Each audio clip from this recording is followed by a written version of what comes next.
بسنة 2011 لعبة انجري بيردز كانت مكسرة الدنيا حرفيا.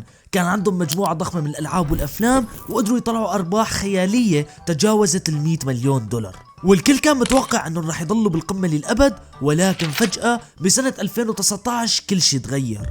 الشركة أقالت أغلب الموظفين واللعبة بلشت تنقرض وتختفي من المتاجر. فشو اللي صار بالضبط وليش النسخة الأصلية لهي اللعبة اختفت فجأة؟ قبل ما نعرف لعبة انجري بيردز لازم نعرف انه شركة رافيو كانت على حافة الإفلاس. فتخيل انه بين سنة 2003 و2009 الشركة طورت أكثر من 51 لعبة، وتخيل شو ال51 لعبة كلياتهم فشلوا، وكل موظفين الشركة كانوا بيعرفوا انه خلص النهاية قربت. ولكن كان عندهم فرصة أخيرة، تجربة أخيرة رح يعملوها قبل ما يسكروا الشركة وخلص كل واحد يمشي على بيته. فبأحد الاجتماعات دخل جاكو ليزالو على الغرفة وكان في بإيده سكتش نوعا ما يعتبر غريب. فكان عنده رسمة لطير بلا أجنحة وبنفس الوقت ملامحه كانت غاضبة، وفريق العمل كلياته حب هذا التصميم بس ما كانوا بيعرفوا ايش بدهم يعملوا فيه. وبهديك الفترة كان في لعبة اسمها كراش ذا كاسل كانت طالعة ترند ومكسرة الدنيا. والفكرة منها بكل بساطة انه كان في عندك منجنيق وفيه حجرة، وبنفس الوقت على الطرف الثاني في اشخاص متخبيين وراء جدران، وانت كل اللي عليك تعمله انك تكب الحجرة بالمنجنيق وتصيب اكبر عدد ممكن من الاشخاص. فشركة رافيو قررت تسرق اللعبة مثل ما هي وتبدل الحجرة بعصفور والاشخاص اللي موجودين بتاني طرف بخنازير.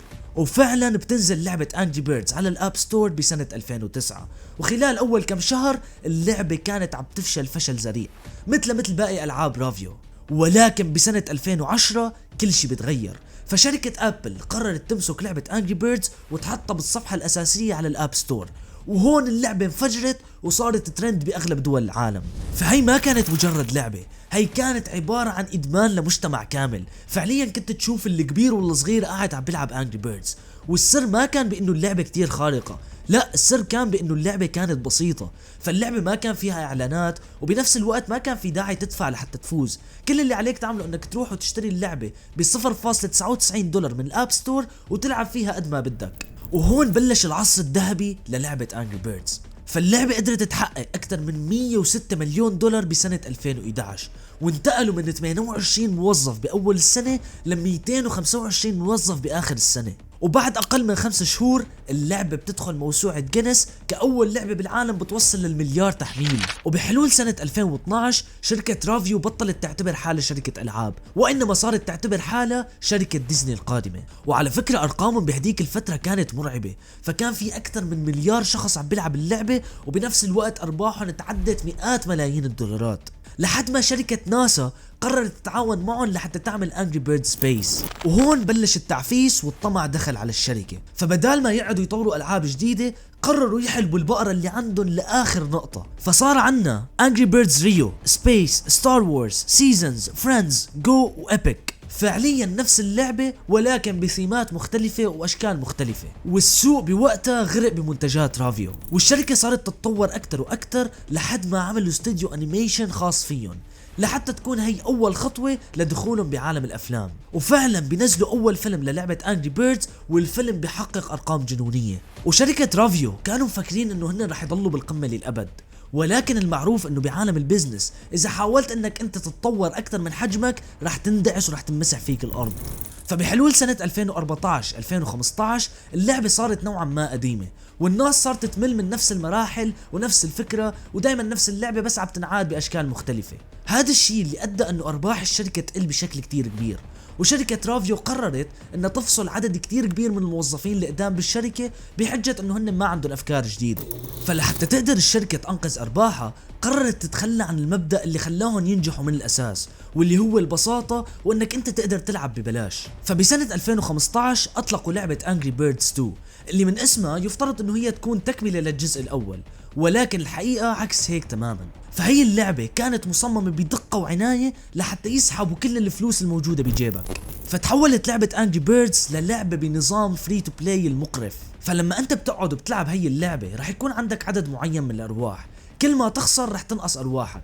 ولحتى تقدر ترجع تلعب عندك حل من اثنين، يا اما بتقعد وبتستنى ساعة ساعتين لحتى يرجعوا لك ارواح جديدة، او بتروح وبتدفع مصاري لحتى تاخد ارواح وتلعب اللعبة.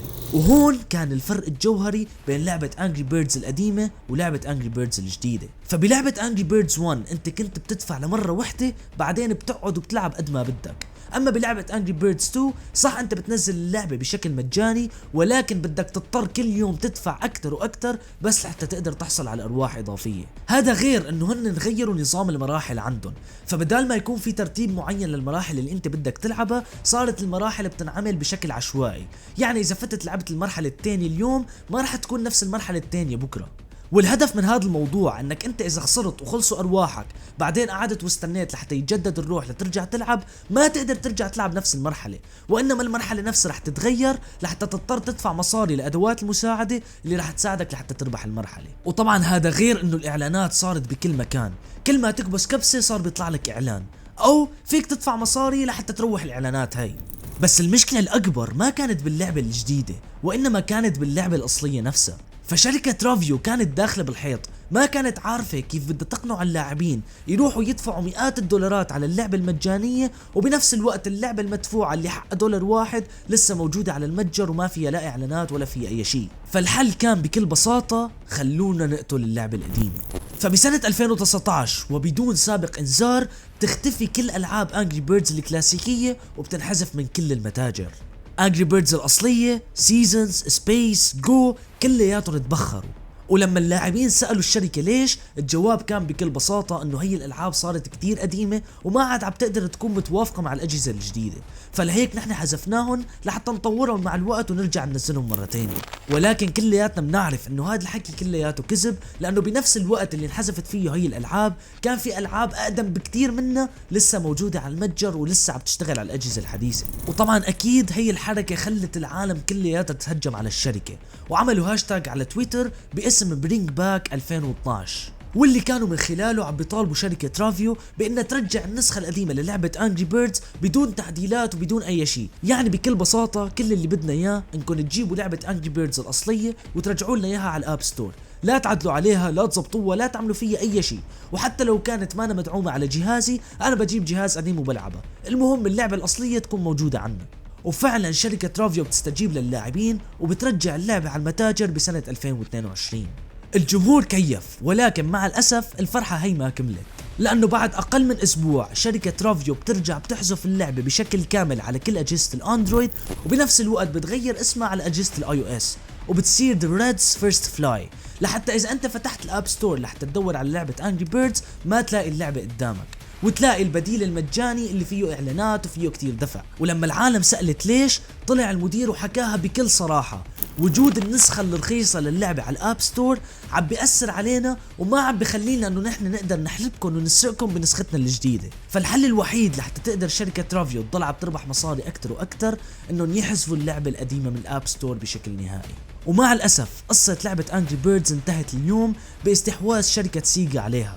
فنحن صح لسه عم نشوف اجزاء جديدة للعبة، وصح لسه عم نشوف اجزاء جديدة للفيلم، ولكن الروح الاصلية للعبة ماتت من وقت ما الشركة اقالت الموظفين القديمين اللي عملوا اللعبة الاساسية بسنة 2009، ومن وقتها لهلا الشركة ما عم بتشوف الخير واللعبة كل ما عم تتدمر اكتر واكتر. وعلى فكرة قصة شركة رافيو ولعبة انجري بيردز ما بيختلفوا كتير عن قصة الرابر 69 اللي بعد ما وصل للقمة عمل اشياء كتير غبية خلته يخسر كل شيء، وحاليا هو مهدد انه يدخل على السجن. فاذا كنت مهتم تعرف اكثر عن هذا الموضوع اكبوس هون وشوف الفيديو، بنفس الوقت اكبوس هون واشترك بالقناة لحتى توصلك كل الفيديوهات الجديدة. وبس بشوفكم بالفيديو الجاي، سلام.